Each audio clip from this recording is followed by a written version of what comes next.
दोस्तों 125 kilo Newton thrust generate करने वाला इंजन पर अमेरिका और ब्रिटेन हमेशा भारत को घमंड दिखाया करते थे, लेकिन आज भारत ने 2000 किलो न्यूटन थ्रस्ट जनरेट करने वाले इंजन को बनाकर उनको उनकी औकात दिखा दी है।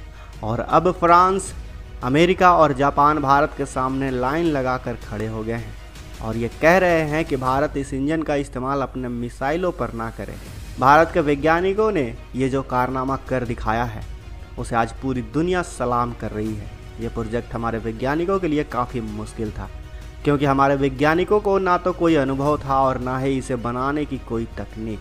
फिर भी भारत इस प्रोजेक्ट को बनाने में कड़ी मेहनत से लगा हुआ था और आखिरकार 20 सालों की कड़ी मेहनत के बाद भारतीय वैज्ञानिकों की मेहनत ने रंग ला ही दिया। इस रेयर टेक्नोलॉजी को ट्रांसफ़र करना तो दूर, किसी देश को मदद करना भी मना है। आखिर ये तकनीक है क्या और अमेरिका ने इसे मिसाइल सिस्टम में लगाने से मना क्यों कर दिया है, जानेंगे आज की इस वीडियो में, तो वीडियो के अंत तक बने रहें दोस्तों। दरअसल दोस्तों ये प्रोजेक्ट अंतरिक्ष में सैटेलाइट को ले जाने वाले रॉकेट इंजन से जुड़ा हुआ है और भारत के इसरो ने 2000 किलो न्यूटन थ्रस्ट जनरेट करने वाले सेमी क्रायोजेनिक इंजन का सफल परीक्षण किया है। भारत की इस कामयाबी को रोकने के लिए सुपर पावर अमेरिका भी बार बार रास्ते में ओड़ा बना था, लेकिन भारत नहीं रुका। 20 सालों की कड़ी मेहनत के बाद अब जाकर ये बहुत बड़ा कारनामा सफल हुआ है। यकीन मानिए दोस्तों, अगर इस इंजन का इस्तेमाल भारत अपनी मिसाइलों में कर लेता है तो भारत के दुश्मनों के अंदर काफ़ी बड़ा खौफ पैदा हो सकता है।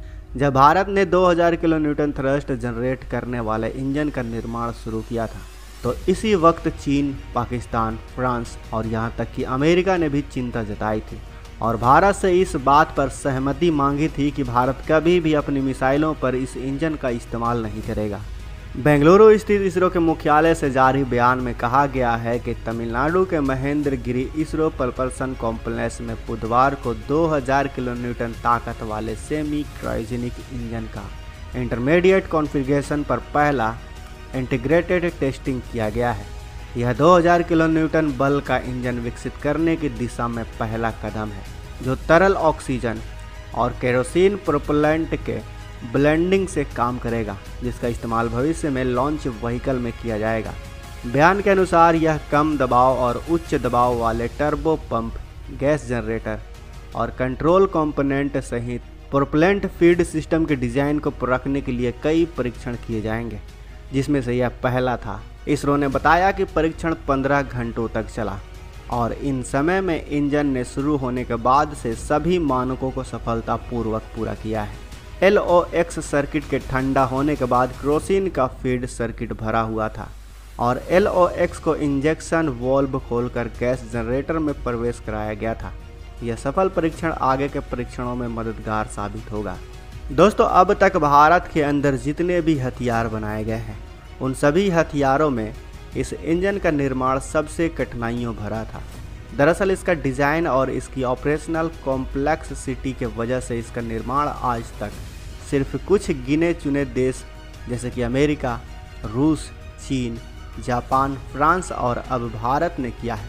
इसमें से ज़्यादातर देशों ने एक दूसरे की मदद करके इंजन का निर्माण किया है, लेकिन हमारे भारत ने अकेले ही बिना किसी के मदद के इस इंजन को बनाकर दुनिया को चौंका दिया है। भारत द्वारा बनाए गए सभी इंजनों में से ये नया इंजन कहीं ज़्यादा ताकतवर और एडवांस है। आपको पता ही होगा कि कोई भी मिसाइल या रॉकेट या फिर फाइटर जेट तभी आसमान में उड़ान भर सकता है जब वो अपने वजन के बराबर का फोर्स या फिर एनर्जी उत्पन्न करती है, जिसे हम सब न्यूटन के थर्ड लॉ से भी जानते हैं। इसी तरह के इंजन में लिक्विड फ्यूल का इस्तेमाल किया जाता है। वहीं इन फ्यूल को चलाने के लिए ऑक्सीजन का इस्तेमाल किया जाता है। मौजूदा वक्त में किसी भी इंजन को ताकतवर बनाने वाले चीज़ हाइड्रोजन को ही माना जाता है।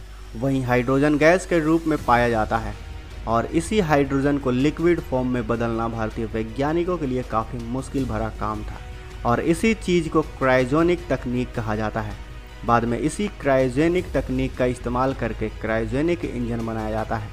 क्रायोजेनिक इंजन में इस्तेमाल किए जाने वाले हाइड्रोजन को -253 डिग्री सेल्सियस पर स्टोर करना पड़ता है और ऑक्सीजन को -187 डिग्री सेल्सियस पर रखना काफ़ी ज़रूरी होता है।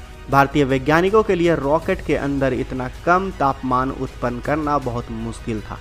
वहीं इसरो को इस तरह के इंजन को बनाने का कोई अनुभव नहीं था। लेकिन चाहे भारत का DRDO हो या भारत का इसरो, जब ये दोनों अपनी पर आते हैं तो दोनों ही दुनिया के किसी भी तरह के कठिन तकनीक का ईजाद कर सकते हैं। अब भारत का इसरो इस इंजन का इस्तेमाल सैटेलाइट को लॉन्च करने और इसका इस्तेमाल मिसाइल और रॉकेट को बूस्ट करने में भी कर सकता है। वहीं इस इंजन के इस्तेमाल को लेकर पहले ही रूस और अमेरिका, फ्रांस, चीन, जापान ने अपनी चिंता जाहिर कर दी है। तो दोस्तों, आपका इसरो की इस सफलता पर क्या कहना है? क्या इस इंजन का इस्तेमाल मिसाइल के इंजन के रूप में करना चाहिए या नहीं? क्या लगता है आपको? अपनी राय हमें कमेंट बॉक्स में अवश्य बताएं। साथ ही वीडियो अच्छी लगी हो तो वीडियो को लाइक करें, अपने दोस्तों के साथ शेयर करें, और अगर आपने अभी तक इस चैनल को सब्सक्राइब नहीं किया है तो इस चैनल को भी सब्सक्राइब कर लें। साथ ही बगल में जो बेल आइकन का बटन है उस पर ऑल पर भी क्लिक कर लें ताकि हमारी आने वाली वीडियो को आप मिस ना कर सकें। मिलते हैं अगले वीडियो में।